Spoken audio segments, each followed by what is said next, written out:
And I was like, what can I do with these few minutes?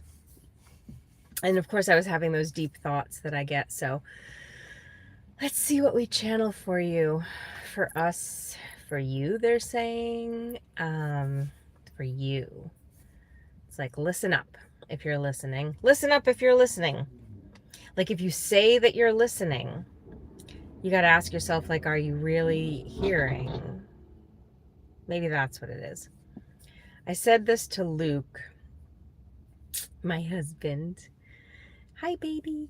I said it to him yesterday, I think, or recently, that sometimes this what is not being said really says so much. Whether it's something that didn't get written or something that didn't get said out loud or something that even got forgotten, they really want to emphasize that this also applies if somebody forgets things on you all the time. I feel like this is some kind of like an update about like reviewing your boundaries, because without good boundaries, you can allow yourself to be hurt.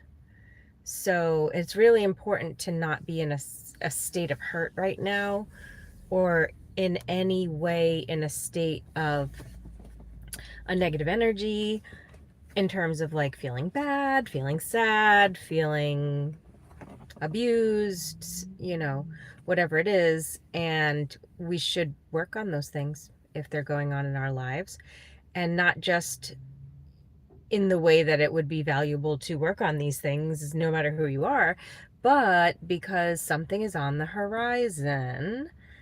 And we've got to, okay, what's the expression? Something about taking the test. Ugh, I don't know. Right there, and then it went away. Yeah, we got to put ourselves to the test. Like, put our beliefs to the test. Put our understandings to the test, and like be willing to look at it and review it. Don't sweep it under the rug. Don't go off and watch television instead. Like, honestly, people are not staying present enough to say, I've always wondered why this thing doesn't make sense or that thing doesn't make sense. So it's like you're being encouraged to invite into your life a time of questioning. I don't recommend that you go around questioning people like, hey, what's your situation? I'm here to question you. Nothing like that. But if you blend, hey, start getting prepared for a time of deep questioning. We're on the horizon of something, or something's on the horizon, and you partner that with reading what's not being written, seeing what's not being shown, hearing what's not being said. In other words, the silences sometimes are speaking volumes. If you combine these two ideas, what do you get? I think what you arrive at is something along the lines of, someone's been keeping something from me, and I'm looking at what wasn't said or shared or shown. And just in general, what wasn't known, which is fine. We don't all know everything. But see, that is why we're going to tap into that universal hive mind that I've been affectionately calling it. Oh, thank you, Tyler. And I am having rather good hair day. Yeah, so when you tap into that hive mind, you don't have to rely on just your persona's abilities, if that makes sense. You're not different from the person next to you. Like, I work with doctors, but I don't walk through my day thinking, I work with doctors, but I'm less than because they're really smart. Instead, I say, up here in the higher mind, where our energy just moves sort of in a free-flowing state, I could attain the understandings that any of the doctors I work with have, but I would have to sit with it long enough. Same as maybe even going to college and learning. You know what I mean? Like, there are many ways to arrive at this said knowledge, said wisdom, right? And some people have knowledge and some people have wisdom. But guess what? If we meet up here in the great big mushroom overhead, then I have no idea why I called it a mushroom. Just letting you know. Because everything could have significance to somebody who's listening. I don't know. But yeah, up there in the great big bubble of atmosphere where everybody's thoughts, knowledge, and wisdoms are intermingling freely without the ego of any person holding it away, then, you can acquire enough information to communicate. Let's put it like that. Like, here's a good example. Like, sometimes you meet somebody or run into somebody in a public place who you don't speak the same language as them, or they're a baby, or they don't speak words yet, or they're a dog and they don't talk human. So whatever it is, there's a barrier. We'll go back to the language difference, right? Somehow, given enough time and effort, you find a means to communicate. And who hasn't heard stories of how long I've been with a person, that we think alike, that I just know what they're feeling, that I can sense it, that I picked up on it, that we say the same things at the same time. Yeah, that's the flow state. So, okay, they want me to say, now that I've gone through all the trouble of explaining about a flow state, like, bring that back to people hiding stuff from you and you reading between the lines to get the information you don't know that you need. When you're in a flow state, you're not in that state. You're not in a state of confusion or being left out if you're in a flow state. So moving towards that flow state will help uncover these mysteries which are being kept from you.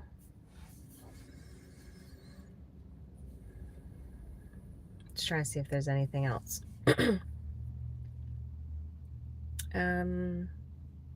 Yeah.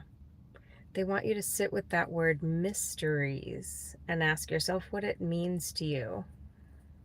Weirdly, I just heard missing stories. Missing stories. There's missing stories, whatever that means to you. Mysteries, missing stories. I've been doing that a lot lately, recognizing that words that maybe connect to each other or embedded within each other sort of take on a new meaning when you actually look at how we use it and what we know that word to mean and what it could potentially mean if you were taking it apart a little bit. They said mystery schools. I don't know if that means, I've heard that expression in like esoteric circles, mystery schools. I'm not sure what it means. I've never actually looked it up. Maybe I'll look it up after this, and maybe down the line we'll talk about it again, but that came up. So, advice: wind down what you've got going on. Like, winding down is what I'm getting. It's winding down now.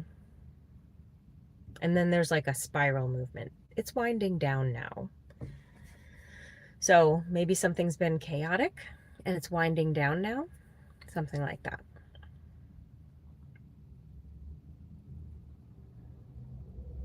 It's like a time of like quiet is coming. Weirdly, here's how it felt when I just got the picture of the quiet. It felt like when we were in COVID, like when the pandemic happened, and all of a sudden the streets just got quiet and people weren't around. They weren't next to each other, standing together, walking together, clustering. It was like vacant. And it's like I see a period of this vacant, after which there's something else. It's almost like that vacant space is needed as like an extra long period for transition or something like this. That's what it feels like. Like, essentially, I'm standing at one end of a football field, long end, right? And I can visually see the full length of the football field, and it's completely flat. There's nobody on the field. It's vacant, right? But I can also visually see, in not so far down the line, the end of the football field, and that there's something beyond it. There could be a fence, there could be a building, there could be something else beyond it. I can see it with my own eyes. It's very far in the distance, with a large vacancy between me and it, but I'm being shown that this vacant space is important and it has value. So I don't know if it's a space of time. I don't know if it's a feeling of losing things and everything is vacant in front of you, or something along these lines. Something being taken away that is usually there. Something like another pandemic could occur. Something like this. It's weird. I just had this like quick flitter of, I don't know how to describe it, so I like get all tongue tangled, but like the internet going out, but like out, like a blackout. And thinking about how like dependent everybody is on, I say the internet, but I just in general mean like our access to technology, right? If all of that ceased to work, we'll say, that kind of a vacant feeling would give you a lot to take in and a lot to sit with, and potentially give you an opportunity to get more present with whomever is closer to you physically, proximity wise, like, doesn't matter where, supermarket, parking lot, at home, it doesn't matter. But I'm just saying, when we're not looking at a device and we're unable to go to work and work at a computer, everything becomes, I don't want to say more simple, but it brings us back to this physical presence, you know? So anyway, I would expect a period of some vacancy. I have a tendency to like try to define it in terms of time. Like, oh, this denotes 3 months from now, but I feel myself trying to do it, and then my higher self trying to stop me, as if to say, stop defining things by when it will happen and time. Whether it's days, weeks, minutes, hours, doesn't matter, but just the idea of time doesn't need to be denoted that way. It just doesn't. Which is a little bit exciting, because it almost seems like what we're hearing is, you'll know it when you see it, because it will be marked by an event that leads to vacancy. Like there's just empty space, or just quiet, or just peace, or something like this. Stillness where there used to be action. But just an open experience where something new is going to be on the horizon, as was said previous. See how it all comes together, guys? Some people don't know about channeling and what it is, but if you get into a flow state, you can channel like this, the way I'm doing it. But another way I've done it is to sit in meditation until I access a channeled message, and then from what I receive, which was maybe not even as thorough as what I'm getting now, you pull together some things. I don't want to say ideas, but you pull together some vibes, basically. You're like, oh, I'm going to go read some tarot cards for somebody, so I'll meditate, see what I pick up on.